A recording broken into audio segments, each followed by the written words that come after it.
Ze noemden deze ding bij ons zeg maar, in het begin een knetterbielen.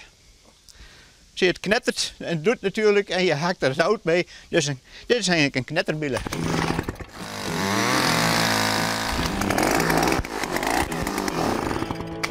Yep.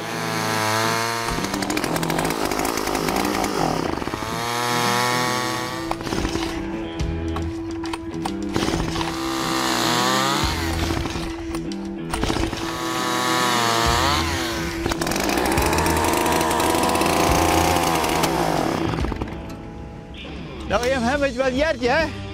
Nou, hij heeft wat pruddels. Ja, jongens, ze hebben jaren hebben ze niet lopen. De techniek, hè? Het is gewoon, ja, de techniek, ik bedoel maar. Dit is ook zo, het is verschrikkelijk eenvoudig. Het is een zuigertje met een cilinder, zit een uitlaatje aan en het carburateurtje is heel eenvoudig. Ik ben de man van de techniek, dat vind ik gewoon super.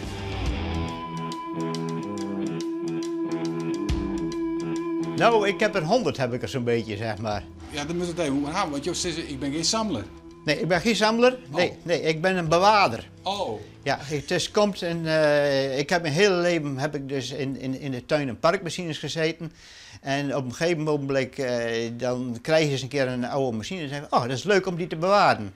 En ja, dan komt van kwaad tot erger. Dus alles wat binnenkwam, waar ik van zei van, nou, dat vind ik toch wel een beetje bijzonder. Dan bewaarde ik dat. Ja, en dan wordt het op een gegeven moment een beetje een ziekte natuurlijk. Ik ging met pensioen, dat is nu onderhand is dat 12 jaar terug. En toen zei ik van, nou, ik ga nu al die kettingzagen ga ik lekker opknappen, ga ik helemaal mooi maken. Waar ik toen mee aan de gang was, die staat er nog precies net zo. Want ik kom er niet aan toe. Ik heb veel te veel dingen wat ik leuk vind en wat ik doe, zeg maar. Dus ja, op de duur wil ik dat nog wel eens doen, want dat vind ik toch wel heel leuk om ze mooi klaar te maken. Ik heb hierboven, zullen we zo meteen zien, heb ik dus die ik al klaargemaakt heb, maar voor eigenlijk dat ik met pensioen ging. En zo gaat het dan. En, ja, je hebt hier dus allemaal motorzagen staan. Ja, het is een beetje een rommeltje.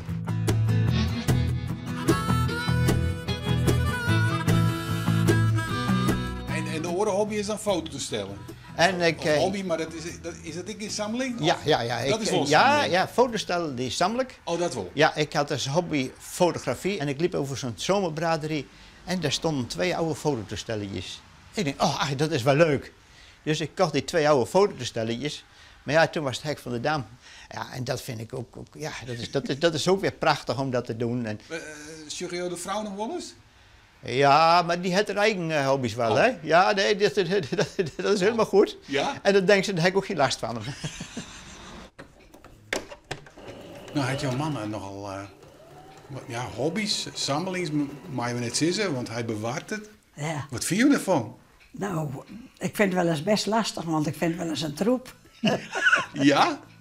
Maar je moet toch een hobby hebben, dus dan laat ik hem ook maar gaan. Ja, dat is wel het beste. Ja. Wat is nou de meest speciale voor jou? Eigenlijk de begin van het bewaren, niet van de verzameling, maar van het bewaren. Nou, hier heb je dus een machine. Als je hem bekijkt, zeg je, hij is nieuw. Die heb ik ingeruild jaren terug van de rampenwagen van de brandweer van Weststellingwerf. En de man die zegt, waar ik hem van inruilde, hij zegt, hebben we 1 keer met een oefening gebruikt en verder nooit weer. Die is gewoon splinter en splinternieuw. Nou ja, dat is dan ook het begin van alles wat hier staat, is dit dus het begin. En dat vind ik dan wel heel speciaal, zeg maar.